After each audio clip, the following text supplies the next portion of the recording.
एक बार एक व्यक्ति ने एक सन्यासी को गालियां दी। वे चुपचाप सुनते रहे। उस व्यक्ति का गाली देना बंद हुआ तो सन्यासी ने पूछा, वत्स, यदि कोई दान को स्वीकार ना करे तो उस दान का क्या होगा? व्यक्ति ने उत्तर दिया, वह देने वाले के पास ही रह जाएगा। तो सन्यासी ने कहा, मैं तुम्हारी गालियां स्वीकार नहीं करता। इस तरह के संयम और धैर्य को प्राप्त करने वाले ये सन्यासी एशिया के ज्योतिपुंज कहे जाने वाले महात्मा बुद्ध थे। महात्मा बुद्ध ने बौद्ध धर्म की स्थापना की थी। यह भारतीय उपमहाद्वीप में उत्पन्न होने वाले संसार के प्रमुख धर्मों में से एक है। भारत के नास्तिक दर्शन की विचारधाराओं में बौद्ध धर्म प्रमुख है। इस धर्म की उत्पत्ति जरूर भारत में हुई है, लेकिन आज यह Sri Lanka, Myanmar, Laos, Cambodia, Thailand और चीन का प्रमुख धर्म है। बौद्ध धर्म के संस्थापक महात्मा बुद्ध का जन्म शाक्य वंश के राजा शुद्धोदन और रानी महामाया के यहाँ हुआ था। उनका जन्म स्थान नेपाल के लुम्बिनी में माना जाता है। इनके बचपन का नाम सिद्धार्थ था। सांसारिक दुखों से द्रवित होकर उन्होंने 29 साल की आयु में गृह त्याग दिया था। बाद में उन्हें 35 साल की आयु में ज्ञान प्राप्त हुआ। तब से राजकुमार सिद्धार्थ बुद्ध कहलाए। ज्ञान प्राप्ति के बाद उन्होंने अपना पहला प्रवचन वाराणसी के पास सारनाथ नामक स्थान में दिया। एक परंपरा के मुताबिक गौतम बुद्ध ने 483 ईसा पूर्व में कुशीनगर नामक स्थान पर शरीर त्यागा था। बौद्ध धर्म में गृह त्याग की घटना महाभिनिष्क्रमण, पहले प्रवचन की घटना धर्मचक्र प्रवर्तन और शरीर त्याग की घटना महापरिनिर्वाण कहलाती है। महायान, हीनयान, वज्रयान, सौत्रांतिक, सम्मितीय और थेरवाद बौद्ध धर्म के प्रमुख संप्रदाय माने जाते हैं। आइए अब देखते हैं बौद्ध धर्म के उदय के प्रमुख कारण क्या रहे हैं। वैदिक समाज 4 वर्णों में विभाजित था। हर वर्ण के कर्तव्य अलग अलग निर्धारित थे, जिनमें ब्राह्मण और क्षत्रियों को विशेषाधिकार मिले हुए थे। वैश्य खेती और पशुपालन करते थे। वहीं शूद्रों का कर्तव्य ऊपर के तीनों वर्णों की सेवा करना था। यह स्वाभाविक ही था कि इस तरह के वर्ण विभाजन वाले समाज में तनाव की स्थिति पैदा हो जाए। ब्राह्मणों को प्राप्त विशेष अधिकारों पर क्षत्रिय आपत्ति करते थे, लिहाजा ब्राह्मणों की श्रेष्ठता के विरुद्ध क्षत्रियों का खड़ा होना बौद्ध धर्म के उदय का एक कारण बना।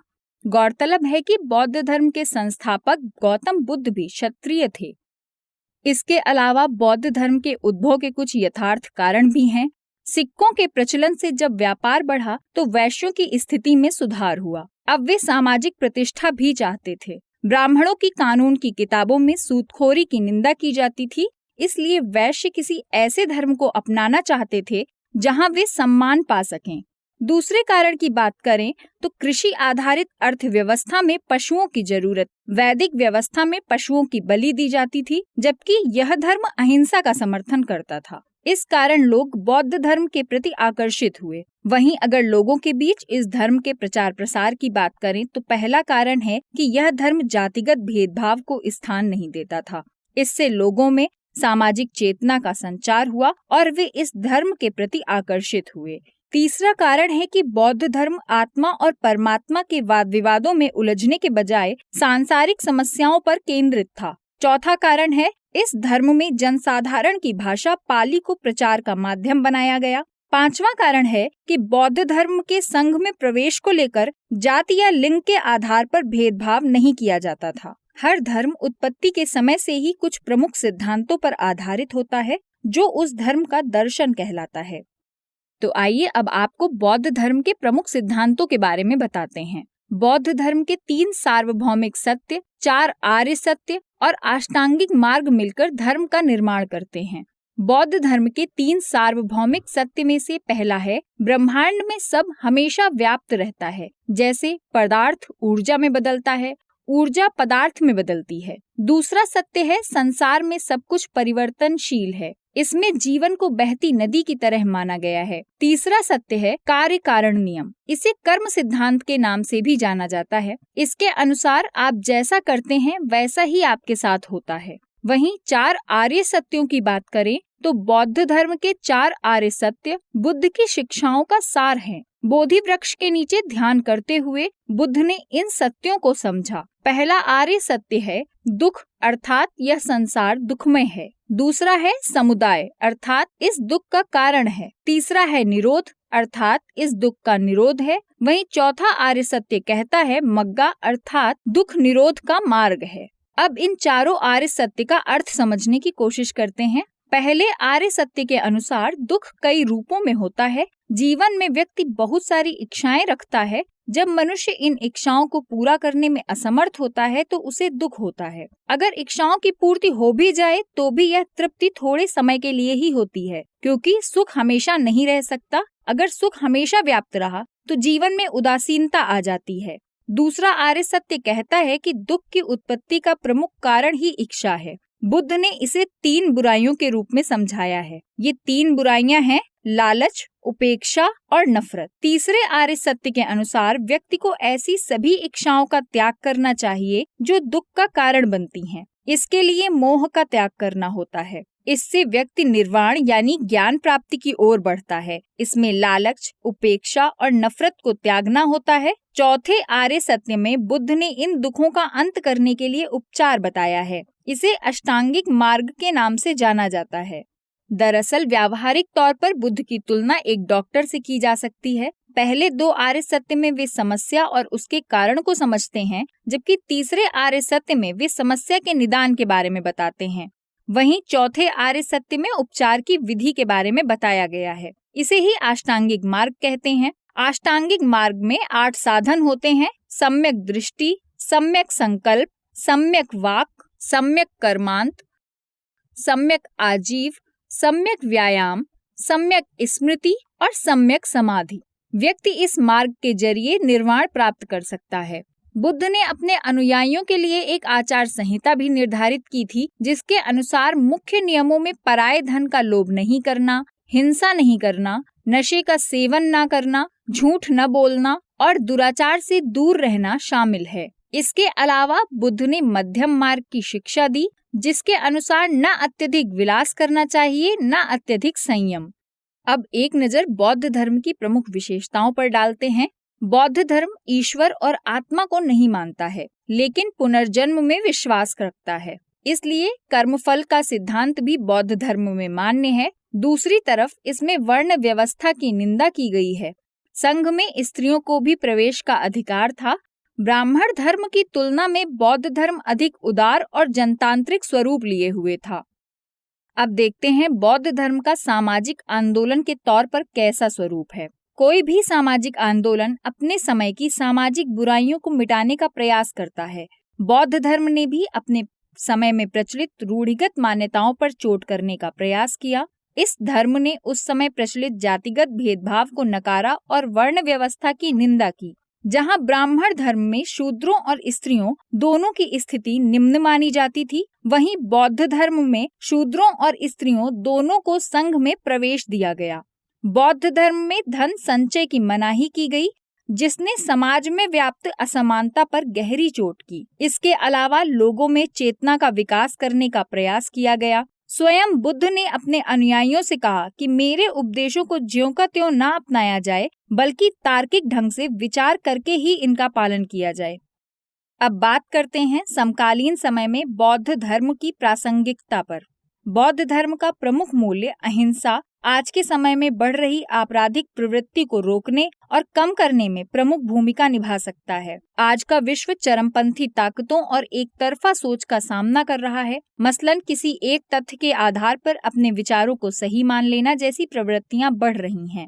ऐसे में मध्यम मार्ग का सिद्धांत प्रासंगिक है। दूसरी तरफ बौद्ध धर्म में दिया गया आत्म दीपो भव का सिद्धांत व्यक्ति के लिए हर समय और काल में प्रासंगिक है। इसके अनुसार व्यक्ति को अपना रास्ता स्वयं तय करना होगा। आज लोगों में अवसाद, निराशा और आत्महत्या जैसी प्रवृत्तियां बढ़ रही हैं। इनसे निपटने में यह सिद्धांत कारगर साबित हो सकता है। आज भ्रष्टाचार न केवल भारत बल्कि वैश्विक स्तर पर भी चुनौती के रूप में उभरा है। बौद्ध धर्म का धन न संचय करने का सिद्धांत इस चुनौती से निपटने में सहायक सिद्ध हो सकता है। गौरतलब है कि भारतीय समाज में आज भी जाति व्यवस्था व्याप्त है और इस आधार पर होने वाला भेदभाव कम से कम आज के समाज में स्वीकार्य नहीं होना चाहिए। इस व्यवस्था के मद्देनजर बौद्ध धर्म का उस समय अपने संघ में सभी को प्रवेश देना जैसे मूल्यों से शिक्षा ली जा सकती है। अब आपको बताते हैं कि महात्मा गांधी के बौद्ध धर्म को लेकर क्या विचार थे। महात्मा गांधी ने अपने विद्यार्थी जीवन में द लाइट ऑफ एशिया का अध्ययन किया था, जिसमें गौतम बुद्ध के सिद्धांतों और जीवन का वर्णन मिलता है। उनका मानना था कि गौतम बुद्ध संसार में तब आए जब हिंदू धर्म में रूढ़ियां व्याप्त हो चुकी थीं। एक तरह से महात्मा गांधी बौद्ध धर्म को हिंदू धर्म के सुधार के तौर पर देखते थे। यंग इंडिया में अपने लेख में उन्होंने लिखा है कि यह एक गलत अवधारणा है कि गौतम बुद्ध भगवान में विश्वास नहीं करते थे। वे भगवान के नाम पर चले आ रहे कर्मकांडों में विश्वास नहीं करते थे। इसी तरह निर्वाण को लेकर भी अवधारणा स्पष्ट नहीं है। निर्वाण मृत्यु के बाद प्राप्त होने वाली अनुभूति नहीं है, बल्कि जीवित रहते हुए प्राप्त होने वाली आध्यात्मिक शांति है। इसके अलावा बौद्ध धर्म के मूल्य मसलन सत्य, अहिंसा, सहिष्णुता, अस्पृश्यता को न मानना आदि का महात्मा गांधी ने अपने जीवन काल में पालन किया था। इस संदर्भ में अल्बर्ट श्वाइट्जर ने कहा था कि जो बुद्ध ने शुरू किया, महात्मा गांधी ने उसे आगे बढ़ाया। बहरहाल अपने समय में बेहतर और प्रगतिशील होने के बावजूद बौद्ध धर्म की अपनी कुछ सीमाएं भी थीं, जो बाद में इसके पतन का कारण भी बनी।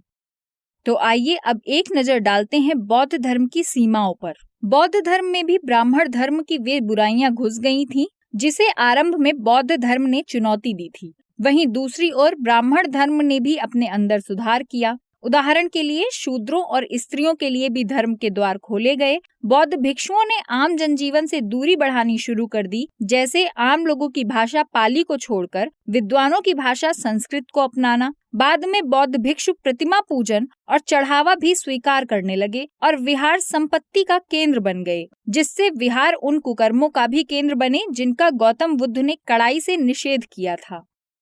इसके अलावा कुछ अन्य कारण भी थे जिससे बौद्ध धर्म अपनी जन्मभूमि से लगभग गायब हो गया। जहां आरंभ में सम्राट अशोक और हर्षवर्धन जैसे शासकों ने बौद्ध धर्म को संरक्षण दिया था, वहीं बाद के कुछ शासकों द्वारा बौद्ध धर्म को जरूरी समर्थन नहीं मिला।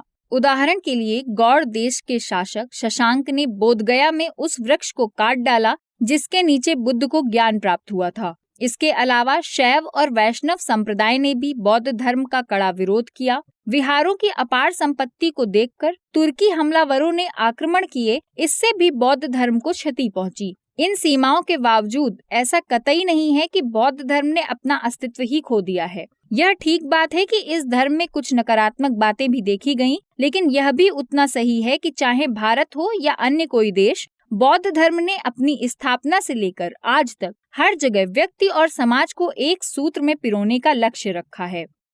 अब इस लेख के अंत में भारत के संदर्भ में बौद्ध धर्म के महत्व पर भी एक नजर डालते हैं।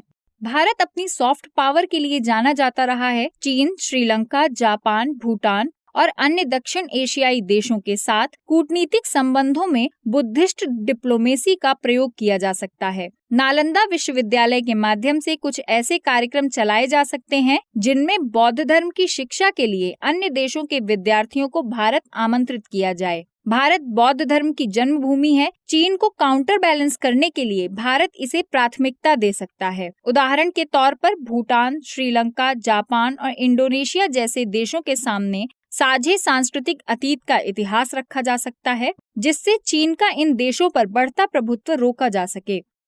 भारत में बौद्ध धर्म के यूनेस्को द्वारा संरक्षित ऐतिहासिक स्थल जैसे महाबोधि मंदिर समूह, अजंता एलोरा की गुफाएं, सांची का स्तूप और नालंदा महाविहार की गौरव गाथा का वैश्विक स्तर पर प्रचार प्रसार करके पर्यटन को बढ़ावा दिया जा सकता है। भारत बौद्ध धर्म से संबंधित अन्य स्थलों के जीर्णोद्धार में अन्य देशों का सहयोग लेकर उन्हें साझी सांस्कृतिक विरासत में शामिल करने के लिए भी प्रोत्साहित कर सकता है।